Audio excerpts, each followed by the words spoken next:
I hope this is noted down, है ना?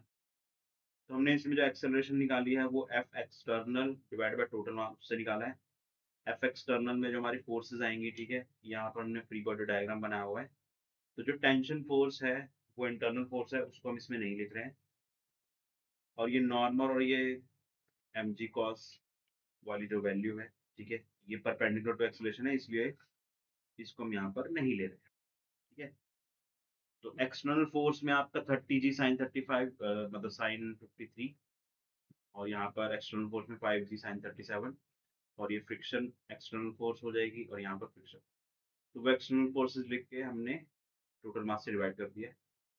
And उसके बाद जो 5 kg ब्लॉक है उसके लिए हमने इक्वेशन लिखी है T-30।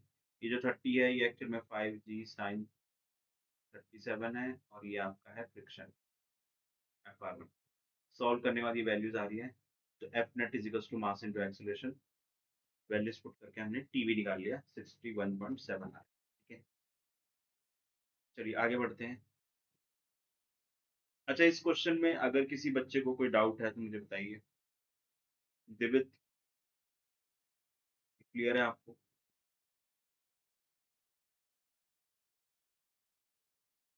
दिवित, is that clear? Yes sir. Megha, आपको ये क्लियर है? सर आवाज आ रही है मेरी? आ रही है, आ यस रही है, सर। आवाज। ठीक है, आगे बढ़ते हैं। तो एक और क्वेश्चन करते हैं। सूडो फोर्स प्लस फ्रिक्शन, इन दोनों कॉन्सेप्ट को अगर मिक्स कर दें तो क्या होगा? देखो, तो आपको याद होगा फ्रिक्शन वाले क्वेश्चन में मैंने आपको ये चीज बताई थी कि हम इसको डिस्कस करेंगे कि अगर मान लो एक नीचे वाला ब्लॉक है जिसका मास मान लो 30 kg है, ये 10 kg है, या 20 kg लिख लेते हैं इसको, और म्यू जो है वो 0.9 ले लेते हैं, और यहाँ पर सरफेस जो है वो स्मूथ है।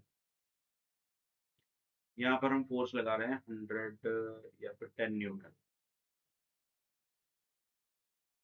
ठीक है, 10 न्यूटन फोर्स लगा रहे हैं। क्वेश्चन में बोला गया है फाइंड एक्सेलरेशन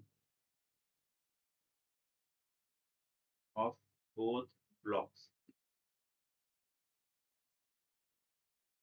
ठीक है, ये क्वेश्चन हो रहा है दोनों ब्लॉक्स के एक्सेलरेशन निकाल। तो अगर ये दोनों ब्लॉक्स साथ में मूव कर रहे हैं, ठीक है, तो फिर तो कोई टेंशन ही नहीं है, दोनों की एक्सेलरेशन सेम होगी, है ना। लेकिन हमें पता कैसे लगेगा कि भाई ये दोनों साथ में मूव कर रहे हैं या नहीं कर रहे हैं, वो है चीज समझने वाली, है ना। तो मान लो, सबसे पहले हम मान लेंगे assume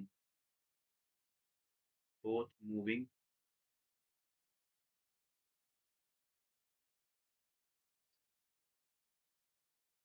collectively with same acceleration। तो इस टाइप का जो क्वेश्चन है ना, ठीक है, इसमें देखो प्रॉब्लम क्या है इस क्वेश्चन में, कोई प्रॉब्लम ये है कि जो नीचे वाले ब्लॉक पे अगर आप फोर्स लगाओगे, तो अगर फोर्स ज्यादा है तो ऊपर वाला ब्लॉक पीछे को गिर सकता है ना। तो हमें चेक करना पड़ेगा कि भाई जो ऊपर वाला ब्लॉक है वो नीचे वाली जो फोर्स लगाई गई है उसकी वजह से क्या वो पीछे गिर जाएगा या फिर दोनों साथ में ही चलेंगे, है ना, ये है प्रॉब्लम। तो ये हमें चेक करना पड़ेगा, कैसे चेक करेंगे? तो पहले आप अज्यूम कर लो कि दोनों साथ में मूव कर रहे हैं। तो अगर दोनों साथ में मूव कर रहे हैं, ठीक है, तो इसको पूरे को एज अ सिस्टम में एक मान लेता हूँ, है ना, क्योंकि दोनों साथ में मूव कर रहे हैं तो दोनों की एक्सेलरेशन ए ले लेता हूँ। तो फॉर्मूला लगा देंगे F external is equal to mass into acceleration. तो जो एक्सटर्नल फोर्स लग रही है इधर 10 न्यूटन लग रही है, इस पूरे सिस्टम पे जो एक्सटर्नल फोर्स है वो 10 न्यूटन है ना, नीचे स्मूथ है, नीचे फ्रिक्शन है नहीं, तो और कोई भी एक्सटर्नल फोर्स नहीं लग रही है, ठीक है। टोटल मास कितना है 50, एक्सेलरेशन आ जाएगा आपका 10/5, मतलब 10/50 यानी कि 1/5 आ रहा है एक्सेलरेशन। अब ये एक्सेलरेशन हमने निकाली है, ठीक है, तो ये जो एक्सेलरेशन है ना, इसी एक्सेलरेशन की वजह से ऊपर वाले ब्लॉक पे एक सूडो फोर्स लगेगी, ठीक है, ये वही सूडो फोर्स है। ठीक है, आप इमेजिन करिए कि आप मान लो अपने दोस्त की बाइक पे बैठे हुए हैं, आपके दोस्त ने एकदम से रेस बढ़ा दी, तो आपको पीछे की तरफ एक झटका लग रहा है या पीछे की तरफ एक फोर्स लग रहा है ना? तो आपको जो पीछे की तरफ एक फोर्स फील हो रहा है ना, वही सूडो फोर्स है। वही सूडो फोर्स इस पर भी लगेगी। तो हमें चेक करना है कि वो जो पीछे की तरफ फोर्स लग रहा है, वो फोर्स क्या फ्रिक्शन की मैक्सिमम वैल्यू से ज्यादा है या कम है। अगर वो फोर्स जो पीछे की तरफ लग रही है, वो अगर फ्रिक्शन की मैक्सिमम वैल्यू से ज्यादा है, तो ब्लॉक पीछे को गिर जाएगा। और अगर फ्रिक्शन की मैक्सिमम वैल्यू से कम है, तो ब्लॉक नहीं गिरेगा। ठीक है? इस बात को मैं लिख भी देता हूँ। If pseudo force is greater than friction maximum, then 20 kg slide over 30 kg. If pseudo force less than friction maximum, then both blocks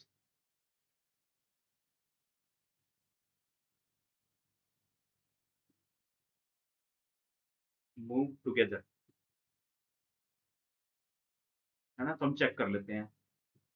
acceleration आ गई है, तो सूडो फोर्स कितनी होगी?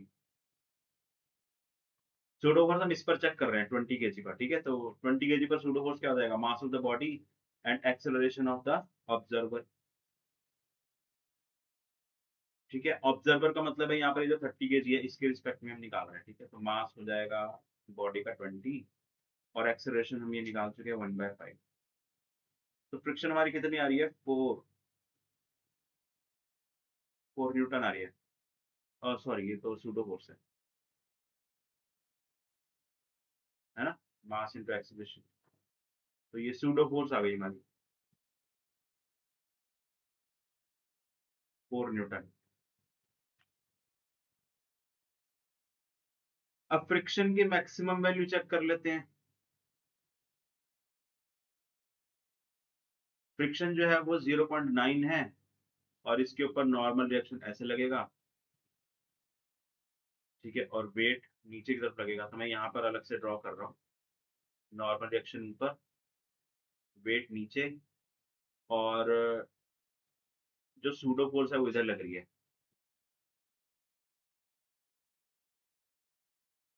ठीक है, सूडो फोर्स इधर लगेगी तो फ्रिक्शन इधर लगेगी, है ना? तो फ्रिक्शन का जो फॉर्मूला लगेगा फ्रिक्शन मैक्सिमम, वो म्यू इंटू एन होगा। एन जो है वो यहाँ पर आप देख सकते हो 20 g के बराबर होगा, यानी कि 200। तो 0.9 इंटू 200, कितना हो गया? 9, और 9 चाहे 80, 180 न्यूटन। तो आप देख सकते हो फ्रिक्शन की जो मैक्सिमम वैल्यू 180 न्यूटन आ रही है, और सूडो फोर्स बहुत बहुत कम आ रही है ना? तो अब क्या होगा? ब्लॉक मूव करेगा या नहीं करेगा? ऊपर वाला ब्लॉक स्लाइड करेगा या नहीं करेगा?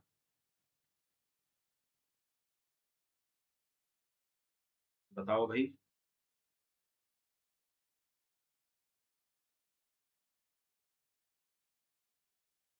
देखिए, फ्रिक्शन की जो मैक्सिमम वैल्यू है वो ज्यादा है, और अप्लाइड फोर्स यानी कि जो सूडो फोर्स है वही तो उसको गिराने की कोशिश कर रही है ना। यहाँ पर अप्लाइड फोर्स जो है वो सूडो फोर्स हो जाएगी, है ना? क्योंकि वही उसको मूव करवाने की कोशिश कर रही है। तो जो सूडो फोर्स है वो कम है, और फ्रिक्शन की वैल्यू बहुत ज्यादा है, तो जो ऊपर वाला ब्लॉक है वो मूव ही नहीं करेगा।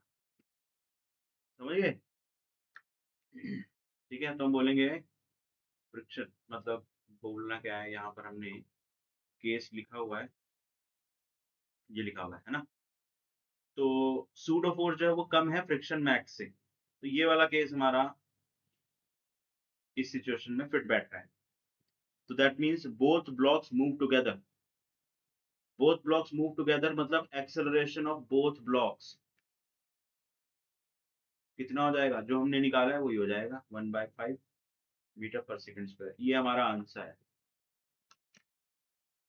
ठीक है, नोट डाउन करिए इसको, और फिर हम